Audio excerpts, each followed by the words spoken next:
Salut Internet. T'es chaud, on va se faire une petite soirée dub et reggae dans un lieu mythique à 20 minutes de Marseille avec un énorme sound system, le plus gros de toute l'Europe apparemment.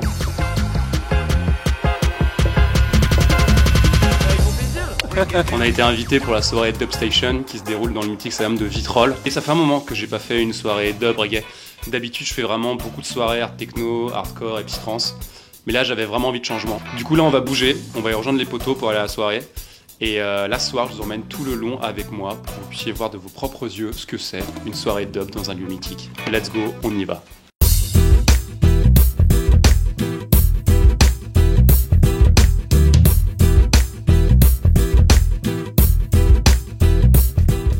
Mais attends, mais donne-moi ça.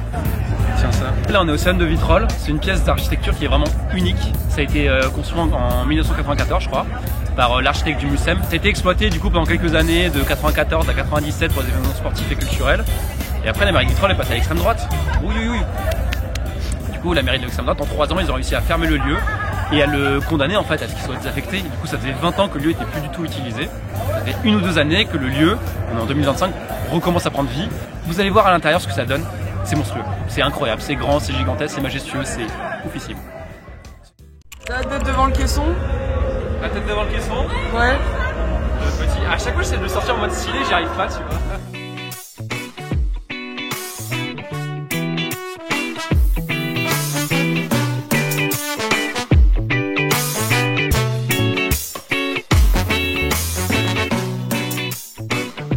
D'écrire une soirée dub à quelqu'un qui est jamais allé en soirée dub, quelqu'un qui vient du milieu art techno ou techno, des musiques jamaïcaines mais parfois qui tirent vraiment vers l'électronique, ça dépend du quelle soirée, quels artistes et quelle heure de la soirée aussi.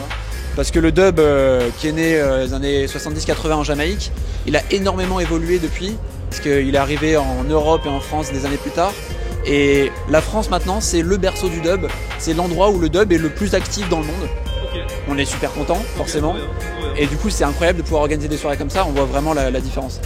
Du coup la différence art techno dub, une vibe qui est particulière, les gens sont hyper sympas, il y a une bienveillance franchement et ça se sent, on a beaucoup plus d'espace dans la danse, on a des valeurs qu'on partage beaucoup avec le milieu free party plus que le milieu techno et art techno commercial on va dire, parce que le dub ça reste un style de musique qui est par essence underground et de niche. Du coup là on a des artistes qui viennent depuis Rouen avec 2 camions chargés à bloc avec les 24 basses là. Et l'artiste c'est le son système.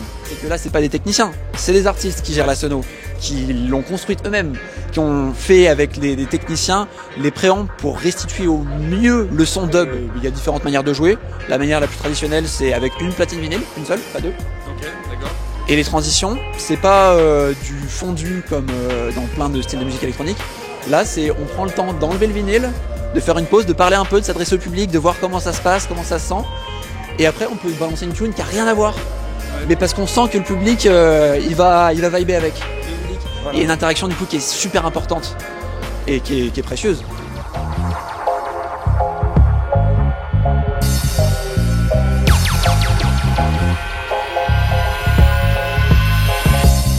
Musical Riot, l'asso qui organise ce soir l'événement Dub Station, c'est une asso qui existe depuis 23 ans, qui a été créée en 2002 à Aix, en pionnière dans le milieu dub en France, parce que c'est une des premières à avoir structuré le mouvement et à avoir organisé des événements légaux en faisant venir des artistes internationaux. En France, on avait récupéré une petite salle de concert et on faisait toute la programmation de toute l'année, full dub, full reggae. Voilà, on a fait ça pendant 3 ans avant de devoir rendre la salle au propriétaire. C'est une asso qui vit, parce que tous les événements, on a de nouveaux bénévoles et il y a de nouvelles personnes qui s'intéressent au dub. Et le dub est vraiment pas une culture morte, c'est juste qu'on entend moins parler parce que c'est moins sexy sur les réseaux sociaux j'imagine. Il y a des soirées dub tout le temps, tous les week-ends, partout en France, il faut juste avoir l'info. Il y a plein de relais qui se font, voilà. Si vous voulez checker nos événements, du coup Musical Riot et Dub Station, mais il y en a plein en France qui font ça et qui font ça hyper bien. Il faut le vivre pour comprendre.